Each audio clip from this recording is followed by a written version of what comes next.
I have tickets for the Cappella degli Scrovegni, which is behind these walls here.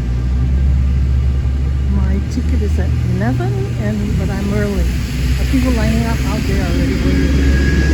So, you need a special ticket, special time slot to see the Giotto frescoes inside the Cappella degli Scrovegni. I have tickets and time. You're allowed 15 minutes, but I was told that if you book tickets, you're 2 consecutive 15 minutes, then you can stay in there for half an hour. Okay, we'll see. Wow. It's inside this complex here somewhere. There's a chapel. It's been raining the whole time I've been here, a week. Yesterday was lovely, bright sunny day. And this morning I wake up to rain again. I'm trying to see the museum before my visit to the chapel, but the tickets are sold out. Wow. I'm inside a museum. I'm not allowed to photograph. I just saw an original parchment which dates back to the Egyptian times. It's intact and almost in pristine condition, I would say, with writing intact, painting intact, color intact. So writing in the days of the Egyptian pharaohs existed, albeit in hieroglyphics and later in demotic, and writing developed. So to say that the Bible or that Moses could not have written, I think is incorrect, because to say that there wasn't writing or there wasn't an alphabet, there was.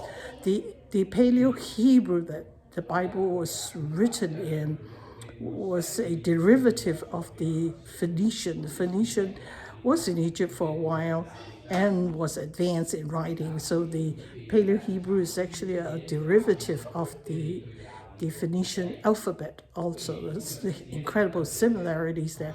So writing existed way back then, and papyrus existed. There was ink and there was color. You know, when you see the tombs of the pharaohs, they had color, they had painting. It's still intact for 3,000 years. You know, you can fact check me on that. So it's not inconceivable that the Bible, the original manuscripts was written, it was copied and copied and copied and copied, albeit we don't have the original, they're a copy of the originals, and just as good.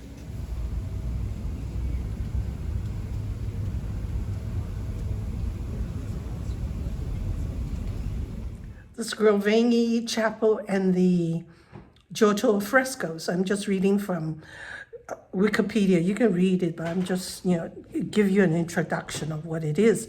The Scrovegni chapel is part of a big complex of the Augustinian monastery, called in Italian the Monasterio degli Eremitani, in which this rich Paduan decided to build a chapel next to it and have Giotto, the painter, to paint frescoes in it as an honor to the Lord God. It's very common in those days.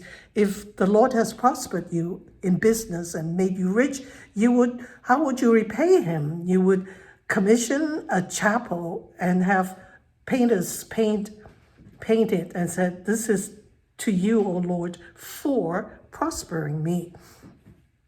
So this place is in Padua. Padua is a little town, about 20 minutes by train from Venice. So it's not some place that you would go if you go to Italy. I'm going to Florence. Yeah, between Bologna and Venice, usually you just pass by Padua and you would see, the old building and say, yeah, there it is. So I never stop at all to go in. So it was by chance when this time I happened to be in Venice for another project. So I thought I'd section off a day to go to Padua. You just can't walk in and buy a ticket to go see it. It's limited access, the 25 per people every 15 minutes. So you need to have booked your ticket before you leave, if you knew when you're going to be there, chosen your time slot and go.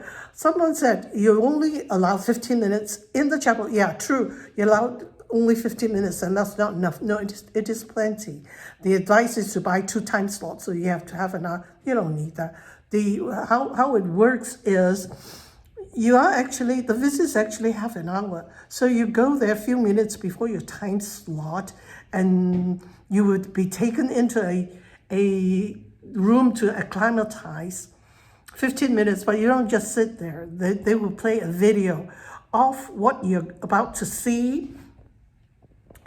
They will, the history of the whole place, and they will show you the images you're going to see. So you would have familiarized yourself with the images already, so that when you go in for your 15 minutes, you would recognize the same images that you saw before. And it is plenty. I did buy 2 time slots. I never used the second one. So it's 28 euros. Don't waste your money. You don't need it. It's plenty of time. And I saw someone taking pictures. I said, oh, you can take pictures? He said, yeah, no flash. Okay, wonderful. And this is the outcome, the pictures from that visit. And because you have tickets, you get allowed to visit the museum too. And the museum is a hodgepodge collection of various things, medieval religious paintings, some Egyptian stuff, but it was still interesting. So you would spend your time there before going into the chapel. It was a wonderful visit, very organized. I strongly recommend it if you're ever near the area, whether near Bologna or even Venice.